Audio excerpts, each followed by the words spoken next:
साध संगत जी बड़े प्यार और सत्कार से बोलिए धन्यकार जी संतों महापुरुषों सतगुरु माता सुदीक्षा शबिंदर हरदेव जी महाराज की जय। निरंकारी राजमाता गुरु बच्चन अवतार की जय। सत्संग जी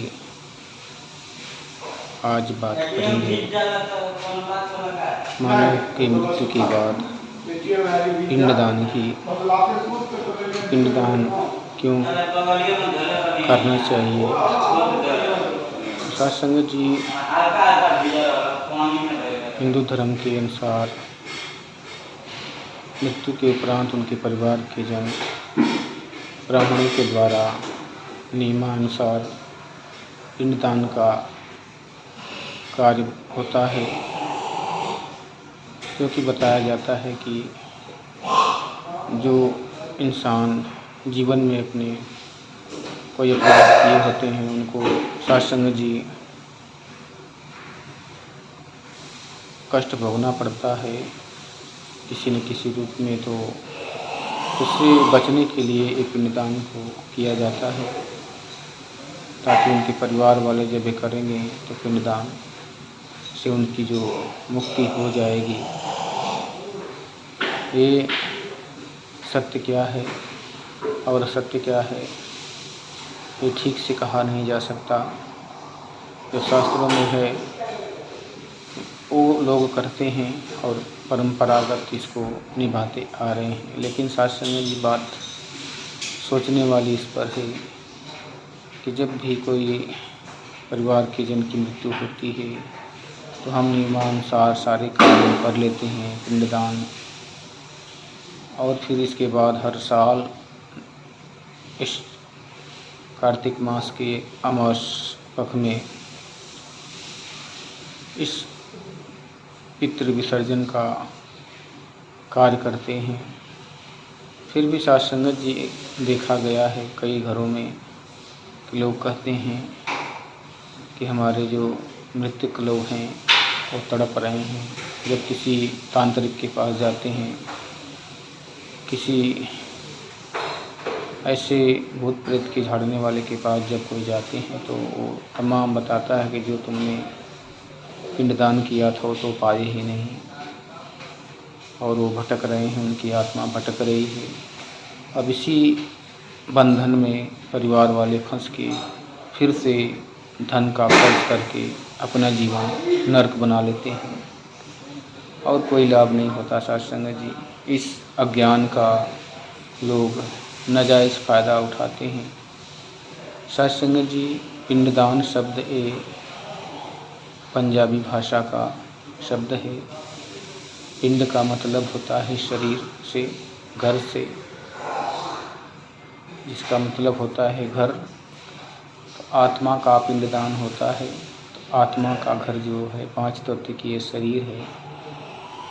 ये सत्संग जी जब जल जाती है, खत्म हो जाती है, 5 तत्वों में मिल जाती है, तो कुछ भी अवशेष और राख बचती है उससे दहा दिया जाता है। फिर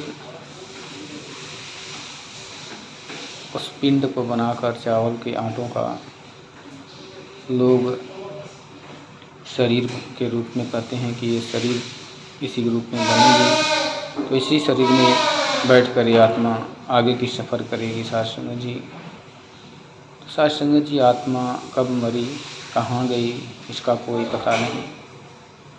अब वो पा रही है नहीं पा रही है इसका भी कोई पता नहीं है, लेकिन हम परंपरा को निभाते हैं।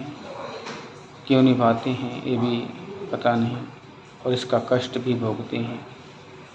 सत्संग जी पिंडदान का मतलब ही होता है जीते जी इस शरीर का दान कर देना। दान का मतलब हो देना, पिंड का मतलब होता है घर, शरीर। जो आत्मा का घर है वो शरीर, इसको जीते जी सौंप दो।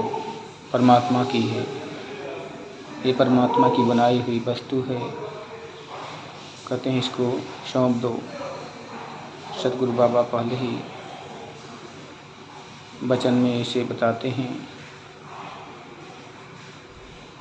कि जो सारी वस्तुएं हैं तुम्हें, शरीर से लेके तन मन धन जितने भी हैं सब परमात्मा की देन है। इसे परमात्मा को ही समर्पण कर देना, इसमें अपना दिमाग लगा के अहंकार को मत लेना। तो साध संगत जी, जब सद्गुरु के आगे नतमस्तक होते हैं, इस ब्रह्म की जानकारी होती है, तो उस समय हम अपने शरीर को सद्गुरु के हवाले कर देते हैं कि ये शरीर आपके माध्यम से सद्गुरु हम परमात्मा को समर्पण करते हैं। आज से ये परमात्मा की वस्तु है, इसे परमात्मा की ही जानना है। हो गई सत्संग जी पिंडदान, बस इतना ही कार्य है। अगर ये जीते जी ये कार्य नहीं किए सत्संग जी, तो फिर तो मरने के बाद वो शरीर तो नष्ट हो जाएगी, जल जाएगी, खत्म हो जाएगी, या दफना दी जाएगी, या जल में प्रवाहित कर दी जाएगी। फिर आत्मा कहाँ रहेगी? इस शरीर से उसका नाता खत्म हो जाएगा। और किस योनि में जन्म लेगी कि भूत प्रेत में रहेगी, इसका भी आकलन कर पाना ठीक नहीं है सत्संग जी। अनुभव से ही इंसान अंदाजे से इस कार्य को करता है, और परेशानी का कारण भी जीवन में बहुत देखने को मिलता है। जितने दिन हम लोगों ने इस कार्य को किया सत्संग जी, घर में परेशानी का कारण बना रहा। बार बार कितना भी देवी देवताओं की पूजा पाठ करते रहो, पिंडदान भी करते रहो, घर का सारे कार्य होते थे, लेकिन सत्संग जी जब भी परेशानी जीवन में घेरती रहती, तो लोग जब भी किसी तांत्रिक या ज्ञानी के पास जाते, तो वो तुरंत 2 मिनट भी नहीं लगता, और तमाम भूतों की संख्या बता के कि तुम्हारे घर के जो मृत्यु वाले हैं ये लोग तड़प रहे हैं। तो सत्संग जी, उस पिंडदान का देने का हमें क्या लाभ होता है, जब ये लोग कह रहे हैं कि तड़प रहे हैं, पा नहीं रहे हैं। तो पा तो सही नहीं रहे होंगे, क्योंकि धरती पर जो कार्य हम कर रहे हैं उनकी आत्मा कहाँ पर है, किस रूप में है, पाना संभव नहीं है। ये सब एक संकल्प, काल्पनिक बातें हैं। तो सत्संग जी, सत्य जो है वो अटल सत्य है कि हमें इस शरीर के रहते हुए, पांच भौतिक शरीर के रहते हुए ही इसका दान जीते जी कर देना है, सद्गुरु को सौंप देना है, निरंकार परमात्मा को सौंप देना है, जिसकी ये वस्तु है। कहते हैं जिसकी वस्तु उसकी समझो, विषय नहीं तकरार का है, कहें अवतारे पहला प्रण है, तन मन धन निरंकार का है। तो सत्संग जी, बात सत्य है कि इस पे हमारा कोई जोर नहीं है। अगर जोर होता तो लोग इसे मृत्यु से बचा लेते, लेकिन कोई ऐसा कर नहीं पाता सत्संग जी। तो हमें अपना पिंडदान जीते जी कर लेना है। जो कार्य हमें खुद करना है वो हम दूसरों को सौंप देते हैं, तो फिर हमें इसका लाभ नहीं मिल पाता सत्संग जी। फिर जन्म जन्मांतरे जीवात्मा भटकती रहती है, और बार बार कई लाख योनियों में जन्म लेती है। तो इससे बचने के लिए भगवान श्री कृष्ण कहते हैं कि अर्जुन, जो जीते जी मुझे इस सत्य रूप में जान लेता है, तत्व रूप से जान लेता है, देख लेता है, मैं उसके जन्म जन्मांतर की पापों को धो देता हूँ। और पाप धोने के लिए ही पिंडदान करते हैं। तो सत्संग जी, जीते जी हम आँखों से तो देख लेंगे कि हम कर लिए हैं, मरने की बात कौन देखता है। तो आज समय के रहबर भी हैं सतगुरु माता श्री दीक्षा शविंदर हरदेव जी महाराज के रूप में। तो सत्संग जी, इस कार्य को कर लेना ही अच्छा है, उत्तम है, क्योंकि परमात्मा भी है, सतगुरु भी है, और आप भी भक्त रूप में, तीनों चीज़ें मौजूद हैं। बस देर इस बात की है कि तीनों अलग अलग हैं। अब हमें इन तीनों को एकत्रित करना होगा, इसमें एकमिक होना पड़ेगा।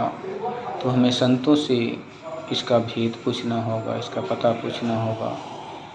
फिर सत्संग जी, हम सतगुरु के शरणों में जाएंगे, सतगुरु से इस तत्व के बारे में प्रश्न करेंगे, पूछेंगे, ज्ञान लेंगे, देखेंगे परमात्मा को, और हो गई सारी पिंडदान। सारे कर्मों से, सारे बंधन से छुटकारा सतगुरु दिला देता है। कहते हैं कि सन्मुख हो ही जीव मही जब ही, जन्म कोटि अगनाशय तब ही। लिखा तो है रामायण में कि कर्म प्रधान विश्व करि राखा, जो जस करें सो तो फल चाखा। तो जब जैसा करेंगे वैसा फल भोगना ही है, तो पिंडदान करके हम कैसे संतुष्ट कर लेते हैं मन को। तो साथ संगत जी, सन्मुख हो जाओ, परमात्मा के सामने हाजिर हो जाओ। जैसे कोई अपराधी होता है साथ संगत जी, जब स्वयं से समर्पण कर देता है कानून के आगे, तो जो भी कानून उसको सज़ा देती है वो सज़ा काट के बरी हो जाता है। अगर वो भागता फिरता है तो फिर बार बार उसे दंडित किया जाता है साथ संगत जी, और कई धाराएं लागू हो जाती है उस पर। इसी प्रकार भगवान के दरबार में भी यही नियम है।